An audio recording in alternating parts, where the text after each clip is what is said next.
Abstract, uh, probably you've probably seen the abstract, but in there we're talking about something I'll go into in a little while. But what I want to kind of share with you is this overall model. When I think of change as happening in this big cycle.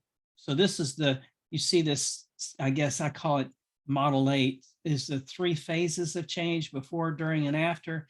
And that's kind of what it comes in 3 flavors. Change comes in the making that change happen. Oftentimes it's a technical change, and then making the change with people happen. That's transitional change. It's also called change management. And then there's also everything related to change control, which is oftentimes called change management. So how BAs fit into this, you can imagine that any time you go through a change, you're really trying to get somewhere. And so trying to understand that picture, hear the voice of the customer and all that kind of stuff is part of big BA role. So once you make a change, you actually drive other changes within your organization. And we'll talk about that as we go through, but those are what I call the drivers of change. And then systems thinking is a big part of that, because every time you make a change, it affects other parts of the organization. So you got to be a systems thinker. And then the primary change drivers are things like continuous improvement.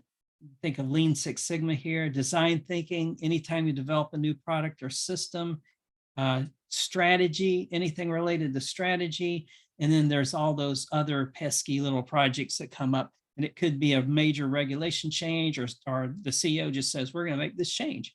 So all those other things are the other things. Well, before you implement any of that, you go through what is called a portfolio management system.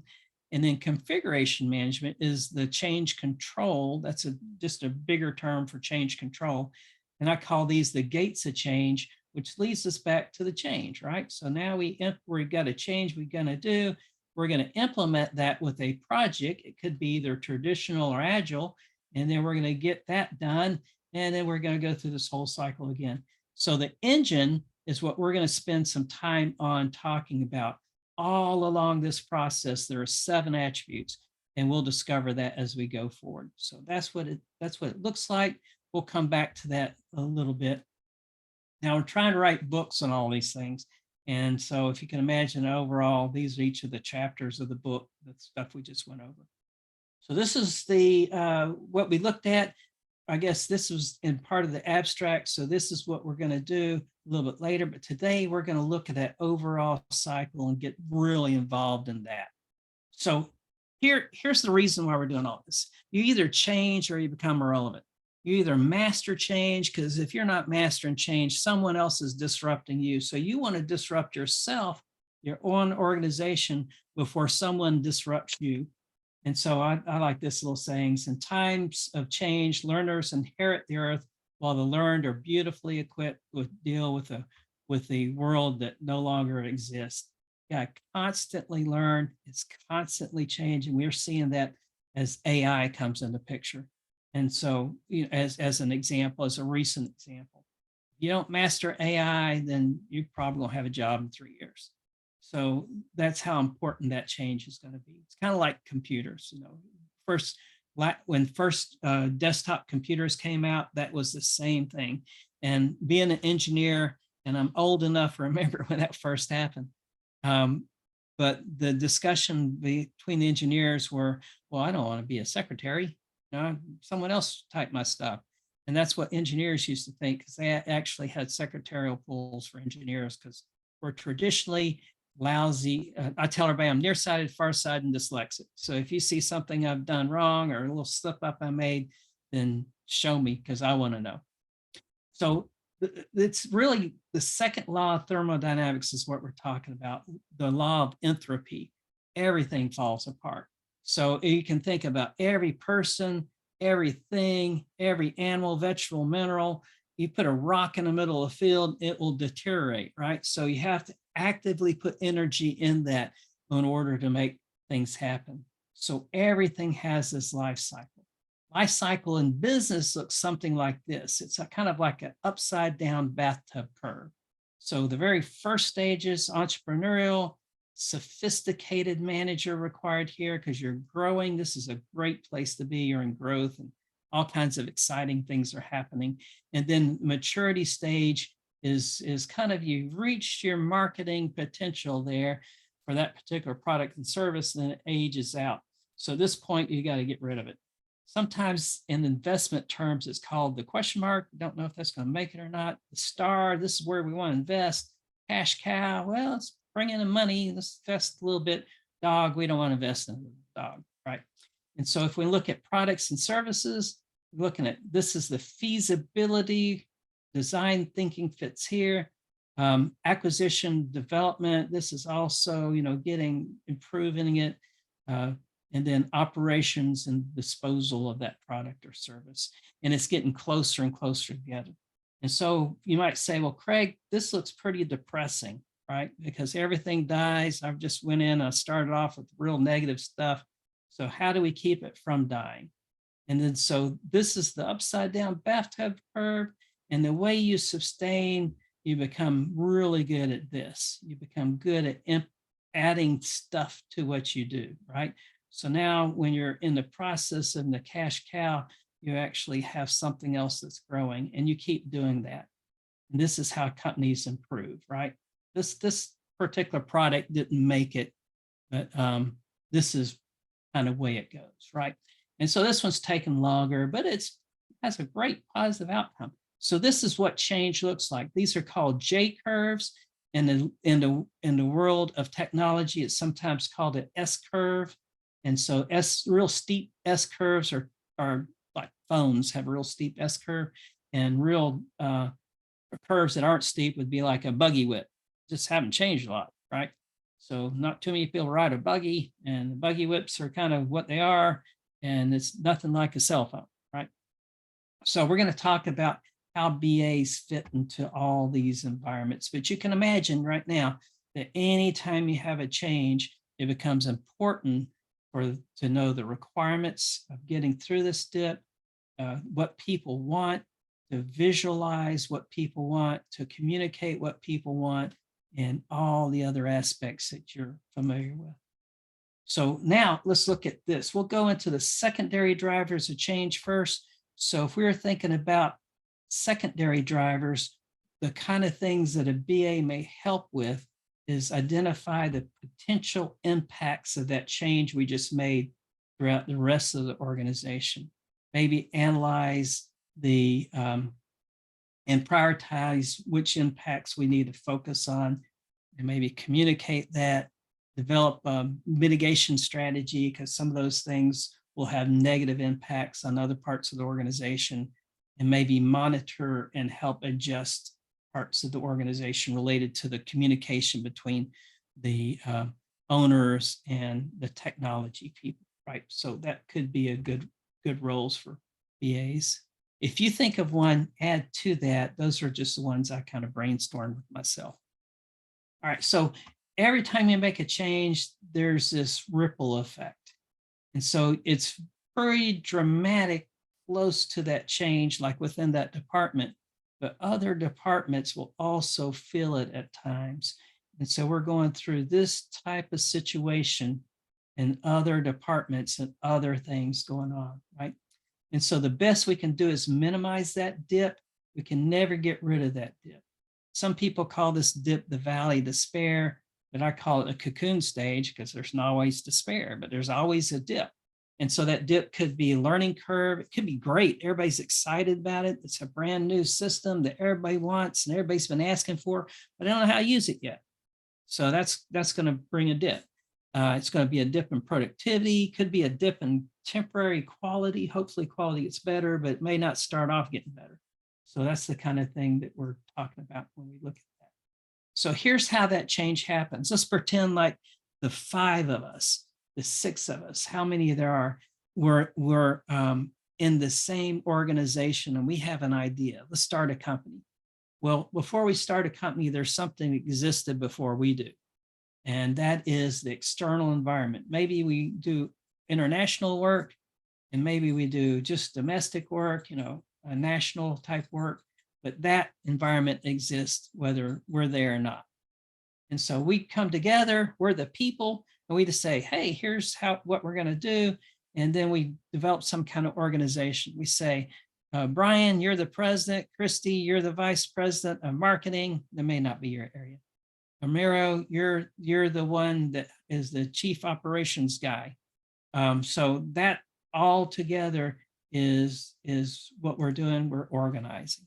So we're creating an organizational structure, and anything inside our room and we're talking is the internal environment. Everything outside our company's external environment, and everything else we call a system. So there's the system could be your fleet of cars, your fleet of trucks. It could be your accounting system. It could be anything else, any processes or types of systems. So the way this works is that anytime we make a change, we're going to create a pinball effect. We're going to introduce this change into our organization. It's going to bounce around at one of these areas. So as a BA, we may be asked to find out what this change will do to something else in our organization, maybe the accounting system, maybe related to people, maybe related to organizational structure, help communicate those things. So identify potential impacts, analyze and prioritize those impacts, what we need to focus on, maybe develop some kind of mitigation strategy, maybe monitor and control that. And those are the kind of things we're going to do. Let's look at the pinball machine first. So a long time ago, ISO standards were a new thing, right? And so most people know what that is, but it was an international a standard so that the quality of products would be high. And so people had to get ISO certified. Started in European Common Market, came into our domestic market. So it started internationally, bounced into the domestic market. Now we couldn't sell our products and services unless we were ISO certified. So we said, well, that's a new system. We're not used to that. And it's going to affect our internal culture, our internal environment. And so it bounced around there. It bounced around people. We didn't have the right people on board, right? People were worried. They were not motivated. They were scared about losing their jobs. The quality department changed altogether to something totally different, and that changed the organizational structure. Well, now we had to go out and hire people again, and it kept bouncing around until we were competitive. We could now sell to the international market because we could be ISO certified, and our products became more excellent. So that's an example of one change that happened outside our company, but also affected our company, and it affected everything we did. So that's how important that is.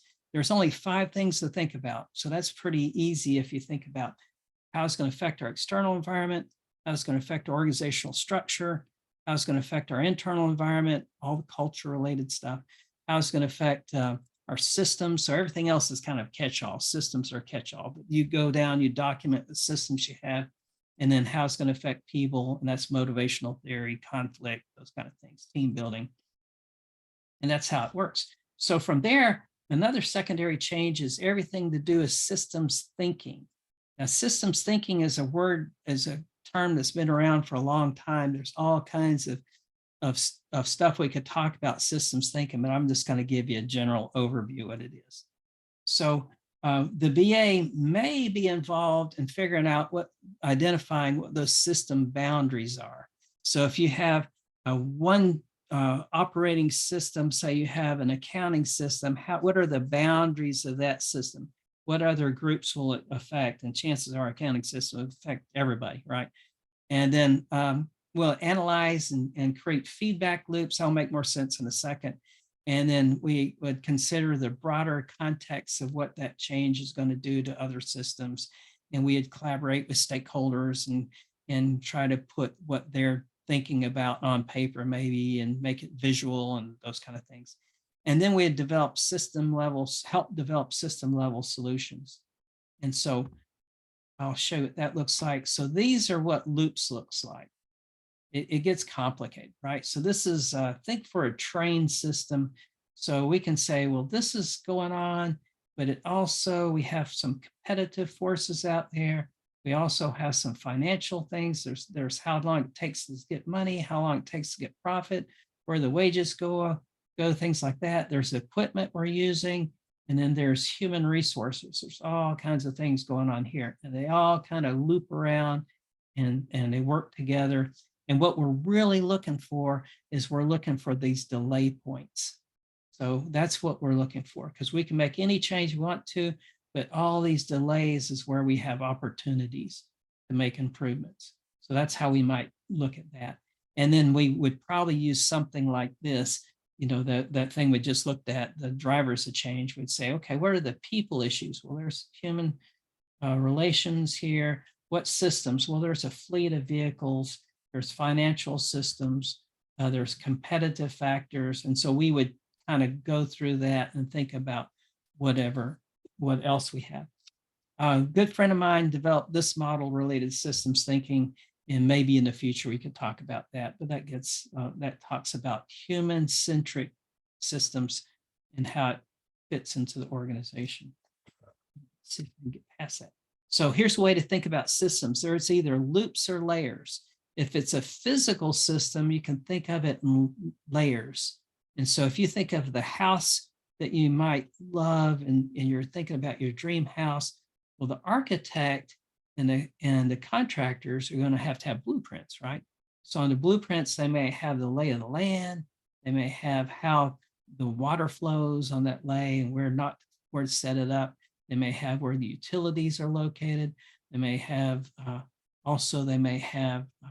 foundational layer and other layers, but you can think of any physical system in layers. And so that's kind of what the layers look like. Now, what's really interesting is the loops, because the loops, this is Peter Senge's reinforcing loop and balancing loop. What's really cool about this is that if you understand this, you can come up with where you should focus your time and effort. So this is a traditional example. So let's pretend you have a product and the sales are great. We have satisfied customers, positive word of mouth, and the sales are even greater. And it's just like a snowball going down the hill. It's reinforcing itself. Then one day it's not. One day people are getting dissatisfied and there's things going on. Our sales group, they're still doing all the same stuff.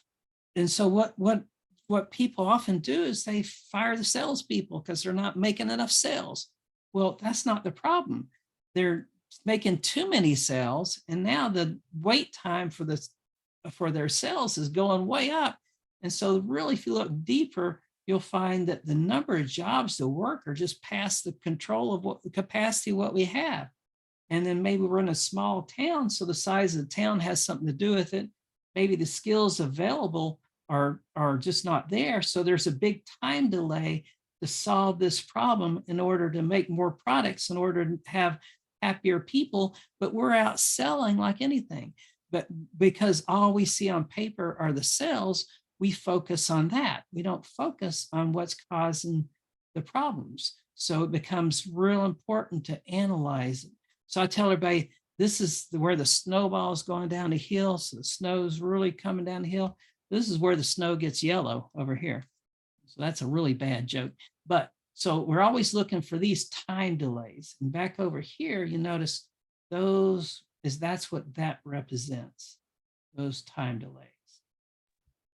And so that's important because that is what we tie together and everything else. So now these are the primary drivers of change. So let's look at the way that works. And there's really 3 different models there. There's design thinking, that's designing and building your systems and your process, your services and systems, basically. And so that's what that is. There's a continuous improvement of the things you're already doing. And then there's strategy. And all these things work together because you're using some design thinking and strategy. You're using some design thinking and continuous improvement often. And you're using continuous improvement, design thinking and strategy, and you're using strategy and continuous improvement. So all these things kind of work together. If you're in here in the strategy part, you'll probably use some systems thinking. If you're in the continuous improvement, you'll use some systems thinking. and in your design thinking. And also, if you look at it a little deeper, you're going to think about, well, once I make this change, what are the other changes that could happen when I design this product? Am I making other things obsolete? So you're thinking along this whole process when you're even over here. So design thinking is fascinating, because there's some groups out there that just come up with products and services, and they have their own method of design thinking. So I looked at that and I broke it down to 3 easy phases that we all can understand. And that 3 phases, let me do it. I'll show you. There it is. So first, analyze. We're trying to understand. Now, this is a prime place where a BA could fit in, because we're trying to understand. We're trying to easy for you to say, empathetic. Anyway, that's what I'm trying to say. Like I said, I'm nearsighted, farsighted, dyslexic, so expect me to come up with weird sounding things. So we're trying to develop an understanding of the user, the job, the product, the service, the solution. Now, who best in the world would do that? That's really where BAs shine, right? And so understand why we're doing this, and then define it. Form, fit, and function, those are engineering terms. It just means, does it fit? Does a form do what it needs to do as functionally? And does it fit? Well, form as in beauty. I got it backwards. So form is it pretty? Is it sellable? Is it marketable? Fit, does it fit in with the overall system? And function, does it do what we want it to do? So here we're asking the question, what is? Now, who in the world would be better at helping define what is, what's going on now?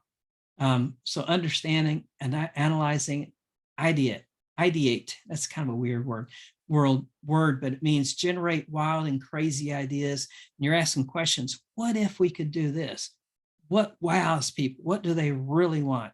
And there's a value engineering is kind of a value analysis. That's sometimes here, where can we add this value in a different way so that it gives a bigger bang for the buck?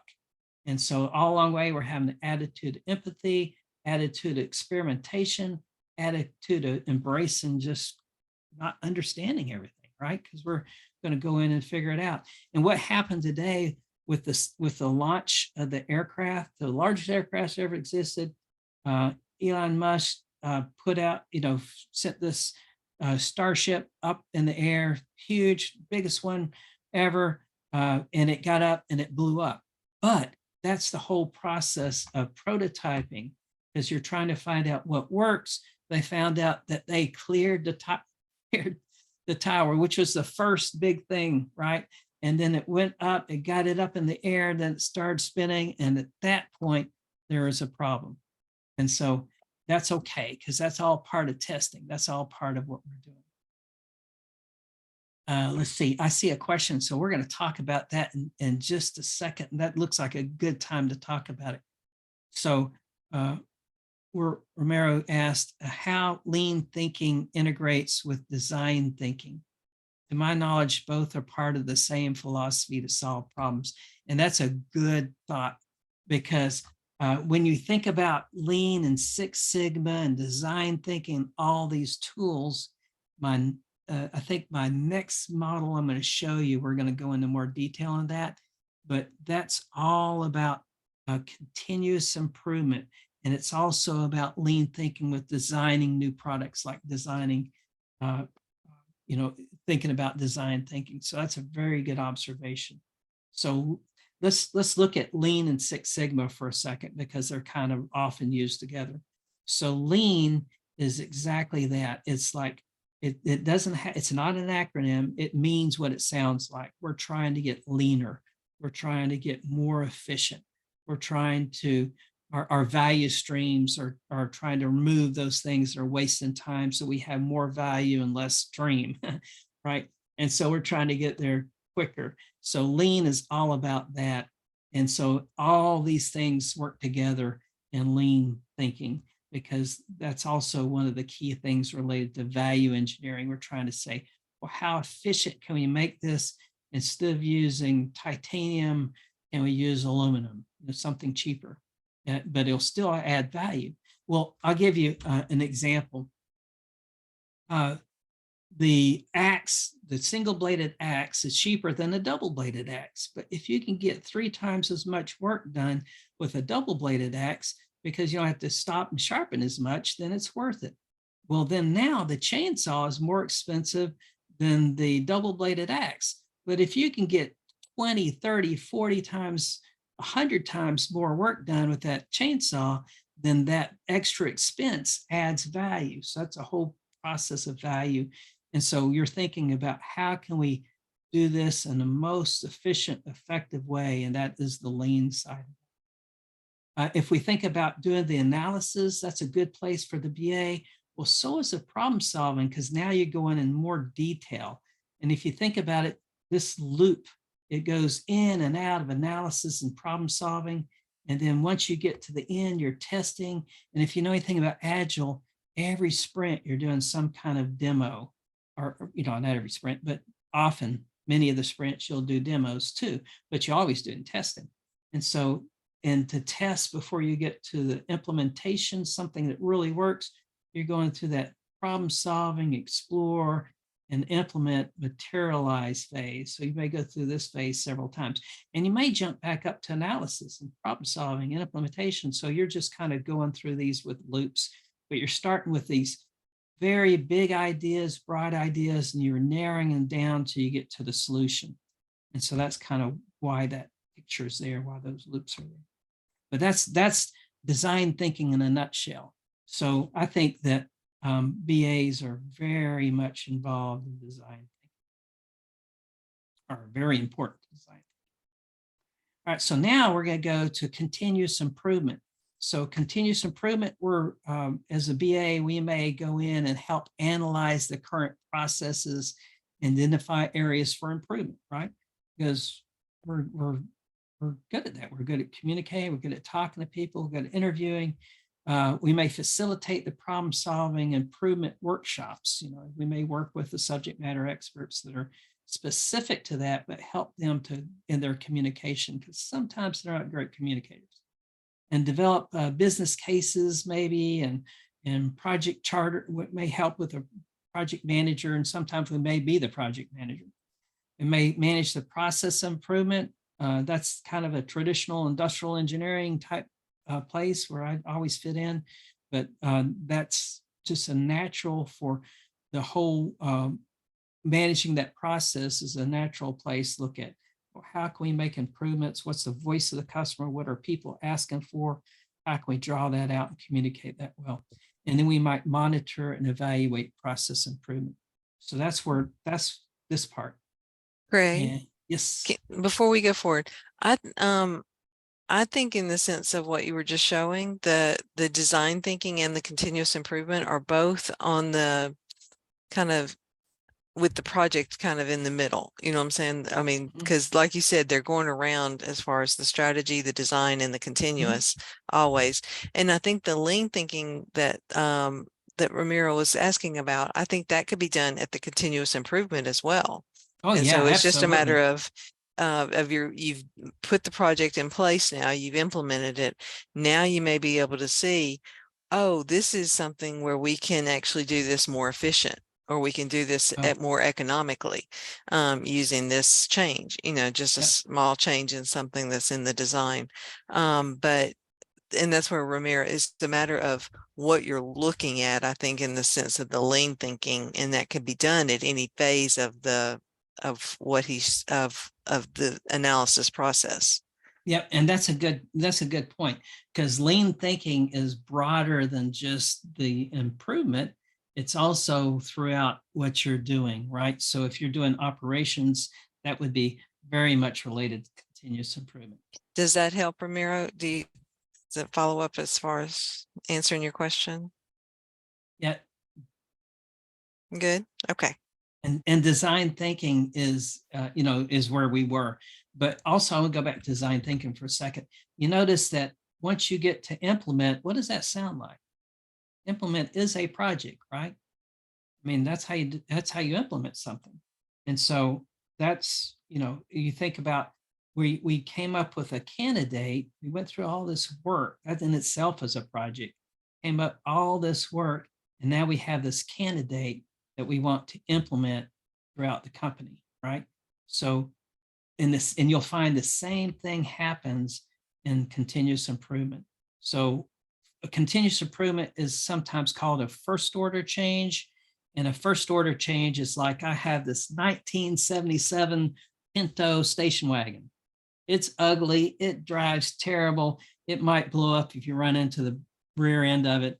It's just a 1977 Pinto station wagon, right? Never had one, but I understand it wasn't the car you wanted. And so today I have a 1977 Pinto, just pretend like I do.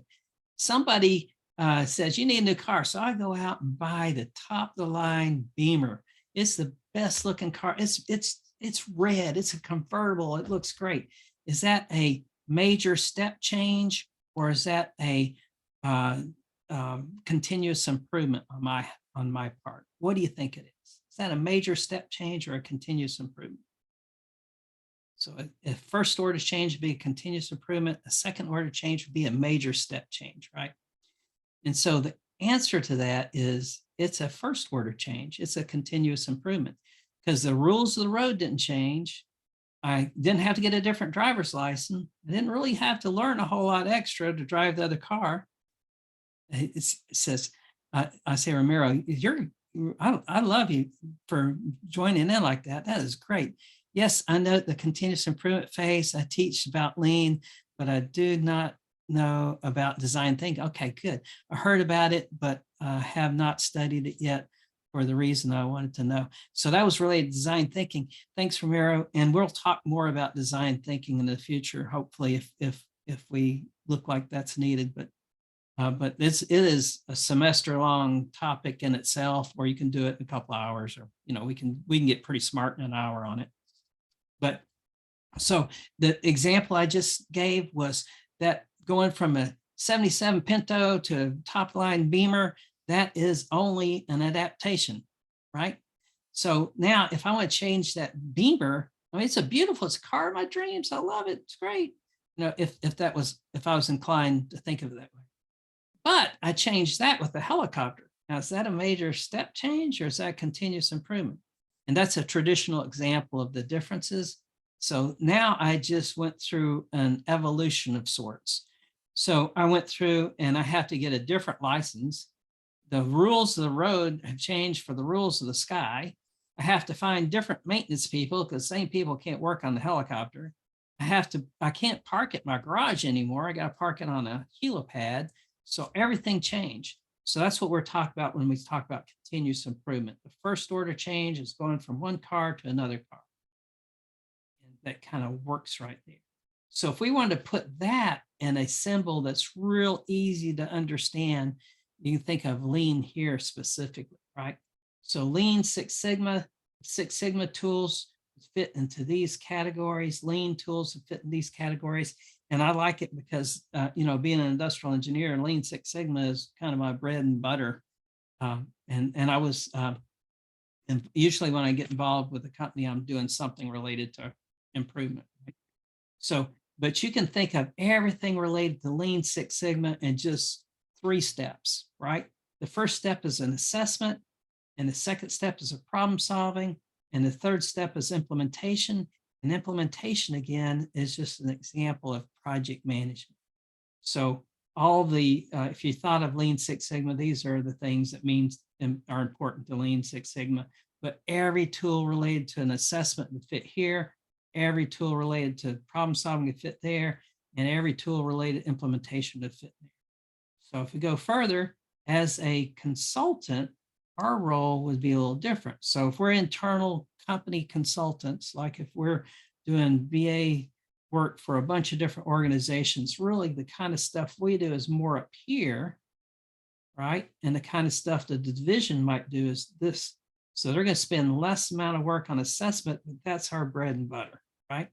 And then we're going to help them do problem solving, and we might be involved in making it happen on the project. But the division manager and their team are going to do a little bit of assessment. They're going to rely heavily on us. They're going to work with us on problem solving, and then they're in charge of the implementation, even if they hire us to do it. So that's kind of a way to think about that. So now that is very much a lean. I'll say CI is the continuous improvement, right? So CI would be role of CI, Lean, Six Sigma would be continuous improvement. So we're thinking about the external customer here. And I just abbreviated CI. So continuous improvement, Lean, Six Sigma. I used to be a manager of a continuous improvement group at HCA Physician Services, and there's 800 doctors' offices. And that's the reason I put it in these 3 steps, because that's something you don't have to really explain hard to anybody. You can take it to the front desk people and they know what assessment it means, and they know what problem solving means, and they know what implementation means. So I try to keep it that simple. There's only 3 phases you have to worry about. And you can get, but any Lean Six Sigma tool would fit into these 3 phases. All right, so now the next thing, so we went through design thinking, went through continuous improvement. Now let's look at strategy. Strategy, here's a tool I like to use for strategy. And so the BA, if they're working in a strategic management group, they may help analyze the organizational capabilities and maybe even the market trends, right? They may facilitate strategic planning workshop. They may be involved in getting the people together and communicating. They develop the business case and the help with the project charters and some of the requirements and those kind of things. They may provide input to the technology solution by interacting with the subject matter experts and getting, communicating, getting what and they may also monitor and evaluate the strategic part of this throughout the whole implementation. So, but here are only 5 things to think about, to worry about when you're strategically planning something. And I usually introduce this one at a time, but I thought you guys would help on this pretty easy. But there's things you can see coming. Those are what I call the waves. If you're thinking about a ship on the ocean during a storm, right? So you can see the waves coming. Someone in your organization has seen all the waves coming related to what they do. So the legal department's looking at legal regulations, the accounting department's looking at taxes and other things. The people on the front desk are looking at customer interactions, and the people in the docks are looking at what the truckers are saying and doing. And so they're kind of seeing all these trends coming.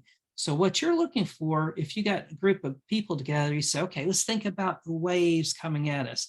And you'd think about what are the opportunities and what are the threats from the waves that are coming at us. And then another thing we might think of is the buoyancy. That's everything keeping our ship afloat. So now we might think of the supporting markets. We may think of political and social and other things are in our favor. In healthcare, maybe political and social is in our favor. In the nuclear industry, maybe it goes against us. And so we're thinking about the buoyancy. We're thinking about the people involved, the groups they belong to. Maybe IIBA is one of the groups. And so we want to help them be better and learn things and that kind of stuff. Their churches, maybe their churches help keep their families together. And so we want anything that supports us. We're looking at opportunities and threats to our buoyancy of our ship. We can think of designing the ship for an ocean or designing it for a pond. There's all kinds of things related.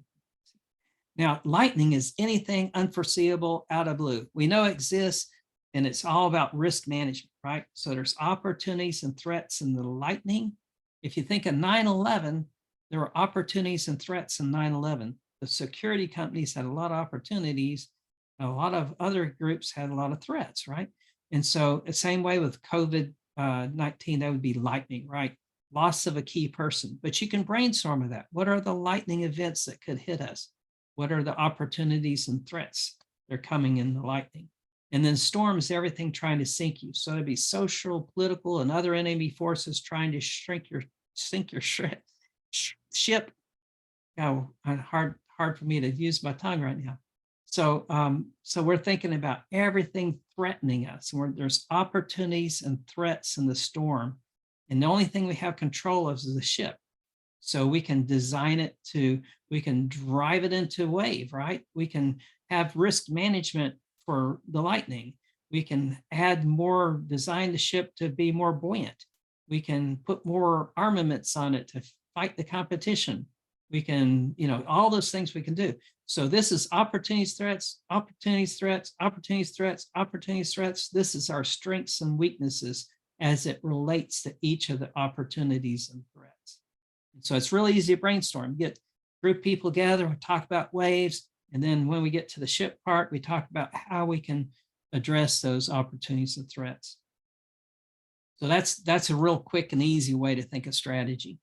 And so now we came up with strategic things we want to change. We have design thinking products we want to implement. We have these prototypes here. We got to implement them throughout the company. We have these improvements we want to make, but everything costs money and everything's in competition for the same resources, right? So this is where portfolio management and configuration management. Give you an example how important configuration management is. The Space Shuttle Challenger blew up because they did not follow their own configuration management.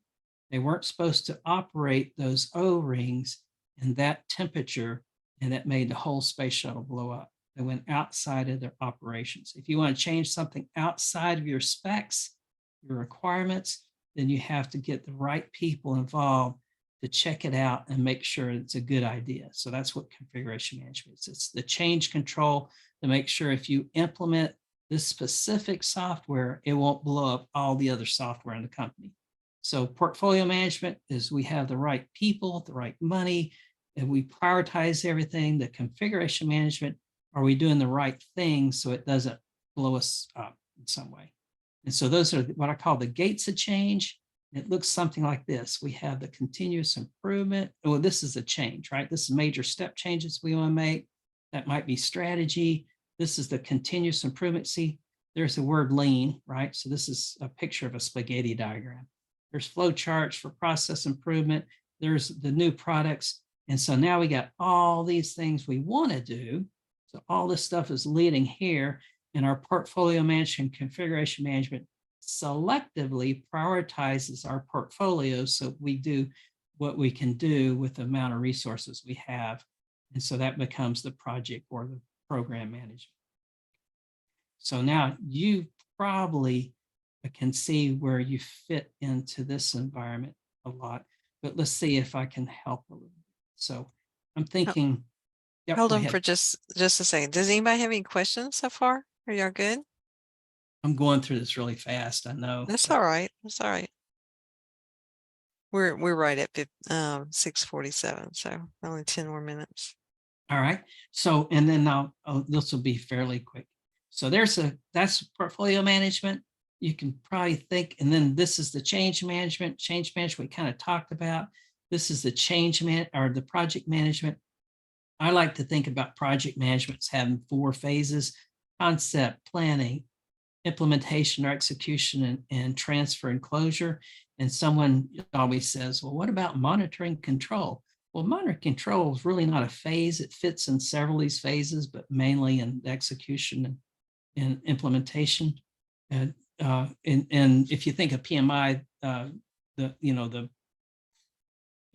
what they call the process groups, you think of those as toolboxes. The process groups are just toolboxes. You carry those initiation toolbox here, and the planning toolbox here, and execution implementation toolbox there, and a closure toolbox there. But you also have monitoring controlling toolbox that you apply in a bunch of different ways, but it's not really a phase. So if you think of concept, planning, execution, and transfer, and you think about agile is just going around these several times, right? So you have several sprints, and you have, so that's kind of where agile fits. But we're all interested in cost, schedule, and scope requirements. Agile is time boxed. They have a certain amount of time to have something to do, which changes cost and scope. So that's the project management side. And if you think about that, BAs, or if you're a project manager, that means, and you don't have a BA, that means you're the BA, right? So that's important. So important. Now, this is the subject we'll talk about in more detail later, but let me just introduce it to you. So this one is all about minimizing this dip, and it's about control of all those other things. So I like to say this is the 7 attributes of excellent management. And these 7 attributes are in balance. The big good picture of this is the mobile. And so if you're trying to think about, well, how are we going to make something happen? Each of these 7 attributes is what it takes to do that. So all this time I've been leading up to the 7 attributes, right? So if you think about, if I had a hand, I can move that mobile anywhere I wanted to and hang it anywhere I want to. That hand's called leadership. If the leadership opens that hand, everything falls apart. So leadership comes first. Leadership holds the culture. In an organization, leadership drives culture.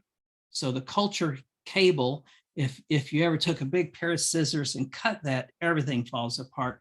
Because if leadership doesn't want it to happen, it ain't gonna happen. Culture doesn't want it to happen, it ain't gonna happen. And then that's tied to the bar of customer focus. If you have anything that's not hanging on that bar, you should think about getting rid of it. And it's balance. Matter of fact, you've heard customers are number one, right? Well, customers can never be number one unless they come third. So that means leadership has to come first and say, we want customers to be number one. That's top down, bottom up. Culture has to accept that or it'll never happen. That means people are living that, right? And then customer focus can be number one. Well, you put a big block called teams and people and team building, that kind of stuff on one side, and it balances these other things, because this is what you're trying. And this is, without people, you can't get anything done, right? And that they have certain core competency required in order to get what their work done.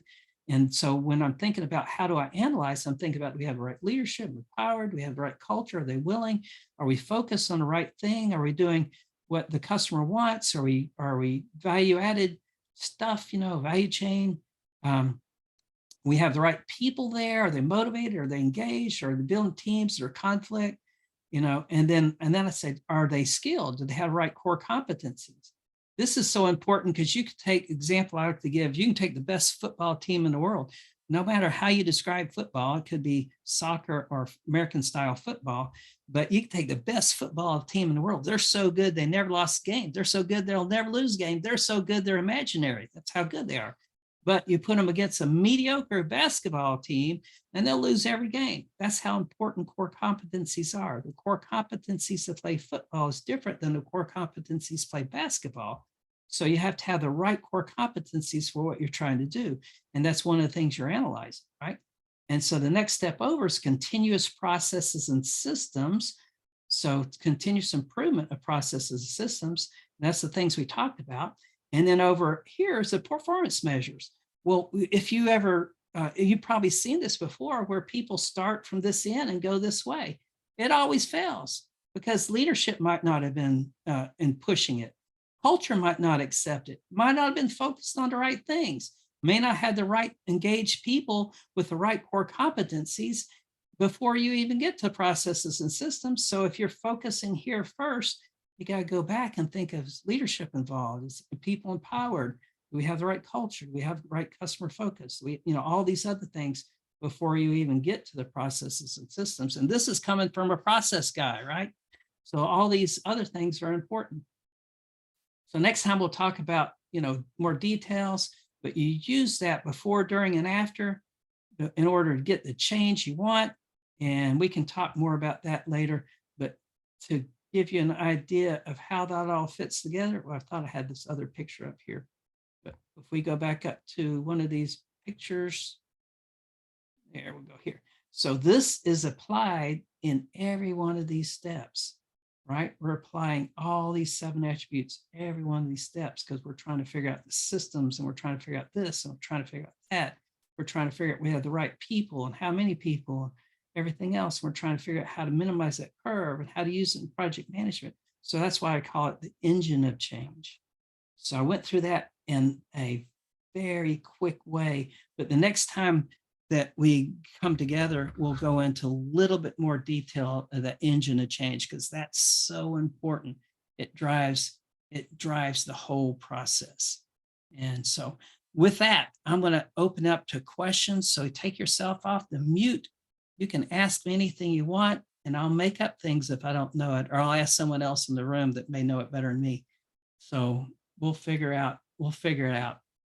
some answer to all the questions.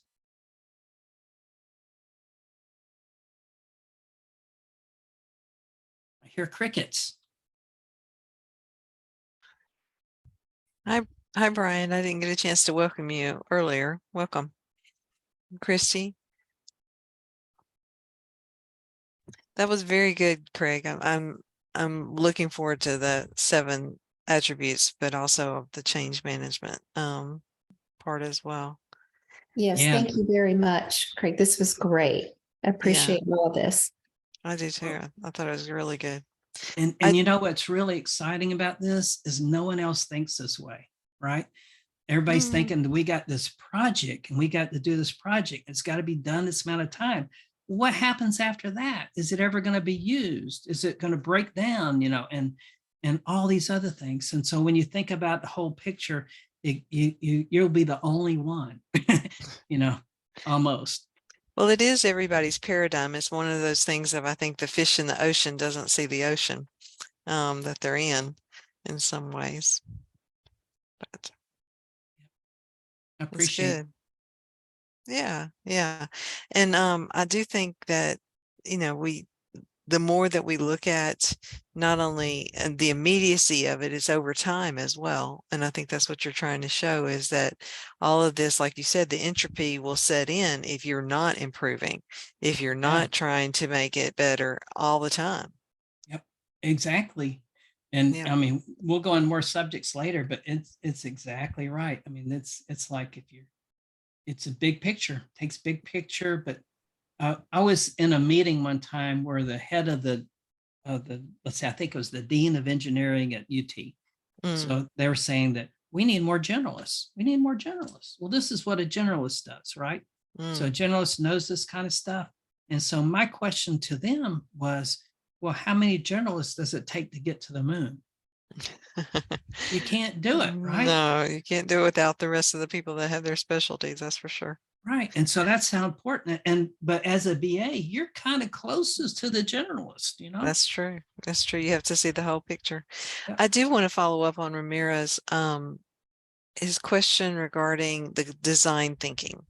And we have one technique, Ramiro, that I really like in design thinking. There are other ones I think you can do, but there's one called concept modeling is a technique for business analysts.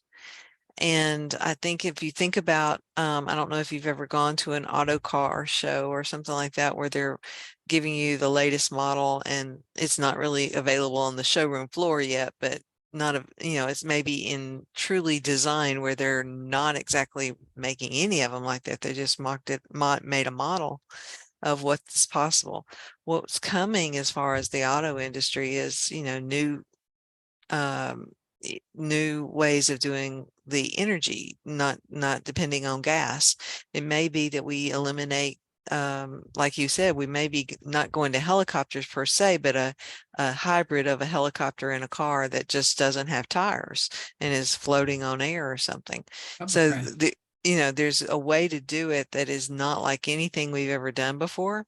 And in some ways, that's where the design thinking is coming.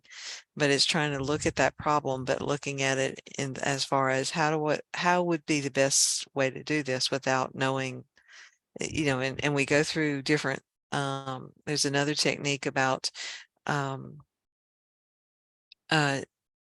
just how do we come up with the, like you said, the ideations, the what ifs, how do we do this, that kind of thing. All of those are kind of very definitely the design thinking that you're trying to do. Yeah, and I did an article on LinkedIn about design thinking, and I talked to the inventor of the microwave convection oven.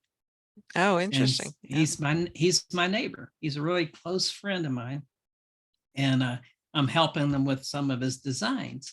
But we talked about how he came up with what they've called the halftime oven, right? And it was the first synchronized microwave convection oven. And so I wrote about it in that article on LinkedIn. So if you want to look that up, that would be good. But I mean, he went through this process. He narrowed it down to an idea, like we're going to work on microwave convection oven. That was the first step, right? And then he went through further of, well, let's see what a microwave oven does. Let's see what a convection oven does. What's the problem with the microwave? What's convection? What's the problem with convection? How can we put them together? Well, put them together the way they're designed and things get terrible because they just severe cooking, right? And so now they have to mix the timing of when the microwave starts, when the convection starts, how much microwave, how much convection, and they go trial and error, trial and error, trial and error until they get something that works. And it became, it made him rich. And then so he has 75 patents in microwave technology, but that was just one of them, right? That was Wow. just the first one. Yeah. Or it might have been the second one. And it can come from trying to solve a problem that the lean has identified, as far as this being something that is inefficient. And that may be what happened with the convection microwave oven. It may be that, like you said, that there was a timing issue or something like that, as far as how quickly and how quality it came out.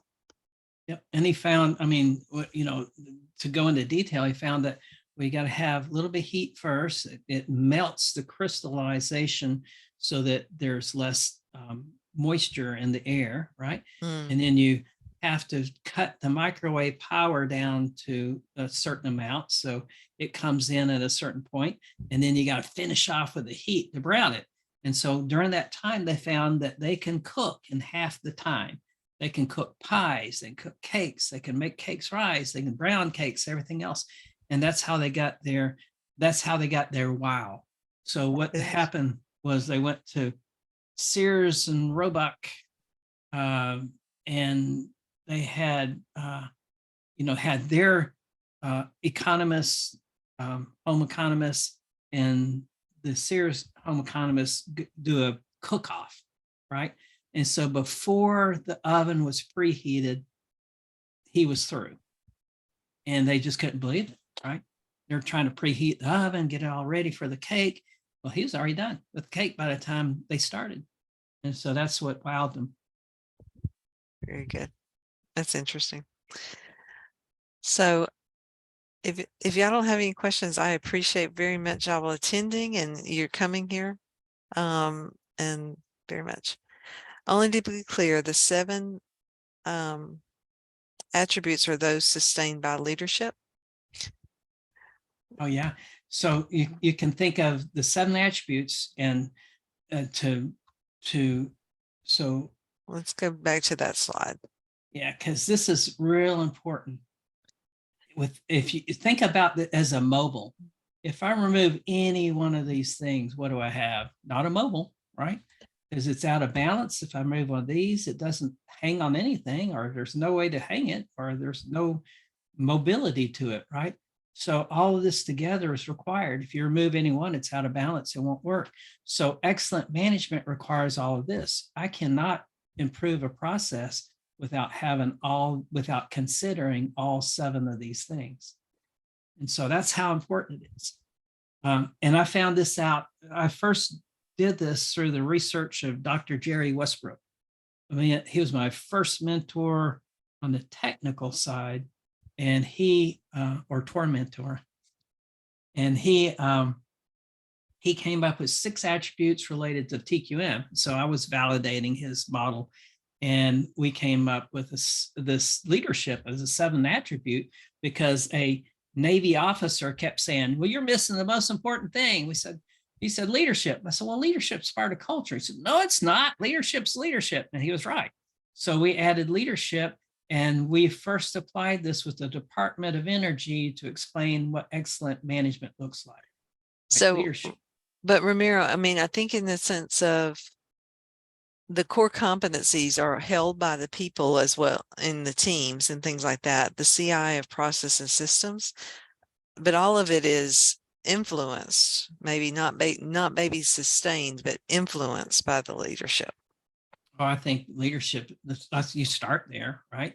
And so when we think leadership, sometimes we have in our mind the person at the top, the division manager, the CEO, that kind of thing. Well, that's important, but we're also talking about the janitor, because the janitor has to lead what they do in order to get their job done. So you have to empower people from the bottom up to do what they need to do without, without Yeah. wearing them out. Yeah. And that's where leadership is just so important as a servant leader, to make sure everybody's got the support they need to do their job. Yeah, John He says it's Maxwell. clear. Yeah. He said, yeah, that helps make it clear. Oh, good. Yeah, John Maxwell said that to have growth, have great followers, right? So if you Mhm. just do what I say, we're going to grow, right? But to Mhm. have explosive growth, lead leaders. John Maxwell's one of John Yeah. Maxwell's Very good. laws of leadership. Well, Craig, thank you very much for your time. I appreciate this very much, and it's very helpful. We'll Right. have to get together and find out when the next event will be. All right. Well, I All right, appreciate it. very Thank good. you for inviting me. I really appreciate your Of course. Thank you, guys. I appreciate it. Have a good one. I'm gonna stop the recording now, but we can continue if y'all have other questions, but just want